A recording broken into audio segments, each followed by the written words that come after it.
Uh, I do want to bring up some a special subject. Before we move on to more baseball, the reason why I have Will on is because Sportswire Entertainment is going to be entering the 48-hour film project in New Haven, and I brought Will on to kind of explain to you viewers out there, kind of what the 48-hour film project is all about. Okay. I guess that's my cue to start talking. Yes. Um, the 48 hour is basically an event that's designed to bring independent filmmakers and acting talent, support personnel such as makeup artists, hairstylists. It brings them all together in a crazy 2-day weekend of creating a short film. You would think normally you have some preparation time for that, but stipulations of this competition is you do not know what the genre you're going to be shooting is. You do not know what your characters or line or anything like that. You can't do any kind of preparatory work aside from getting like location releases and recruiting your team prior to the Friday at the start of the event. At the start of the event, you're given your random genre, you're given your line of dialogue, your required prop, and your character. And then you have from that point until Sunday at the same time of the day to turn in a 5 to 7 minute short film. We've done this twice now as a team, but it's actually been a competition for several years now, and it's now, it's become an international phenomenon. It's done in over 119 countries worldwide. You've got competitions in Holland and Germany and Japan, and all of those winning cities, the film that leads their city and wins the best of for their city is shown at Filmapalooza in LA in California. That's the official 48 film convention. And they've got other things going on, but the primary thing is the 48. The best films that are shown at Filmapalooza are then brought over to Cannes in Paris. Cannes is one of possibly 2 film conventions that is like the golden nugget for independent filmmakers. The other one being Sundance. Mm-hmm. Sundance is held here in the US and it's kind of, as of late, become overly commercialized. You have a lot of big budget studios going there. Cannes is still focused on the independents, and despite the fact that it's in Europe, it gets a lot of activity from the US of people trying to get their films seen, internationally. I think last year for the 48 we had 27 teams, mm-hmm.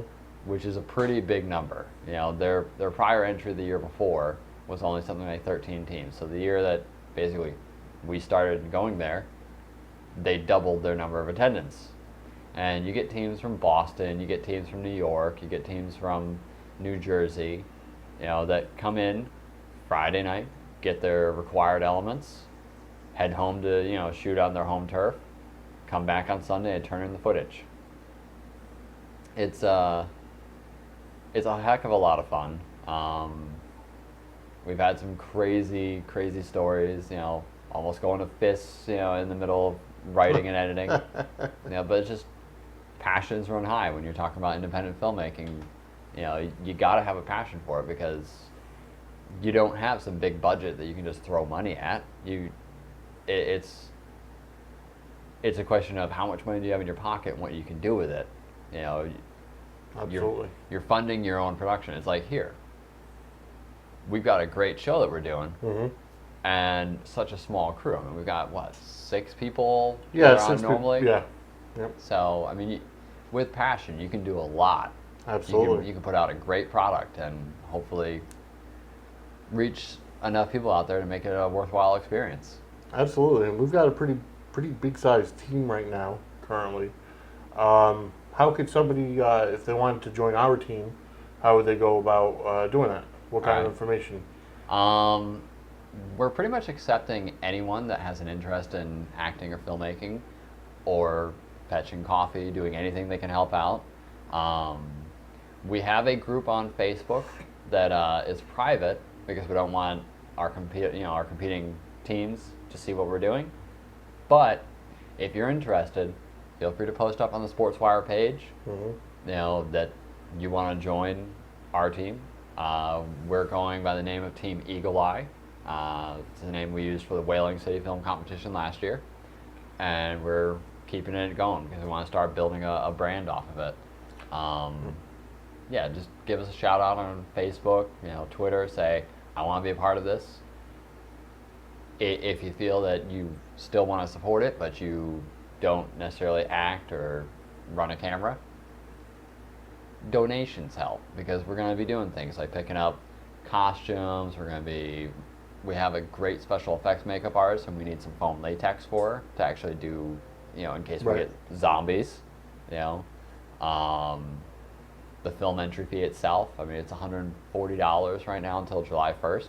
All these donations, should you choose to do something like that, you'll all get credits in the credits of the film, and also different perks, whether it be DVD copies or. We're going to be creating a Kickstarter campaign for our production that's going to have listed all the budget requirements and the perks that we're going to be giving out to each person who does donate their resources.